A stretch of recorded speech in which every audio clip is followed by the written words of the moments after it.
இப்ப வர வழியில அடிச்சு பிடிச்சு வரும்போது திரும்ப டிவியில பிரேக்கிங் நியூஸ்.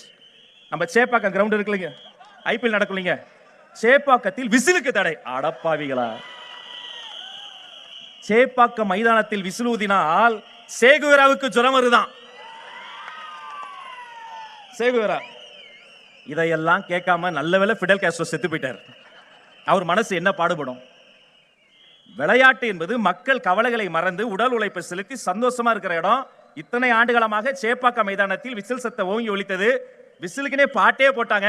ஆனா தமிழக வெற்றி கழகத்திற்கு ஒரு சின்னம், விசில் சின்னம் வந்துவிட்டது என்று சொன்னால் தீய சக்தி பயப்படுது, ஊழல் சக்தி பயப்படுது.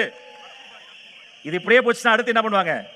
தற்போது கிடைத்த செய்தி, பேருந்தில் கண்டக்டர் விசில் ஊதக்கூடாது. டிராபிக் போலீஸ் கையில் இருந்து விசிலை புடுங்கு, ஊதாத. நீ என்ன பண்ணாலும் ராஜா, தினந்தோறும் எங்க பார் மகாலட்சுமி மாதிரி உட்கார்ந்திருக்காங்க. என் தாய்மார்கள் காலையில் அந்த மங்களமா பாலை வைக்கும் போது குக்கர் கூட என் விசில் சத்தத்தை சொல்லிதான் அடிக்கும். மண்ணுக்கு என்ன பிரச்சனை, மனிதர்களுக்கு என்ன பிரச்சனை, அதை பாப்பீங்களா? விசில் ஊத, விசில் போடு நண்பி நண்பா, விசில் போடு.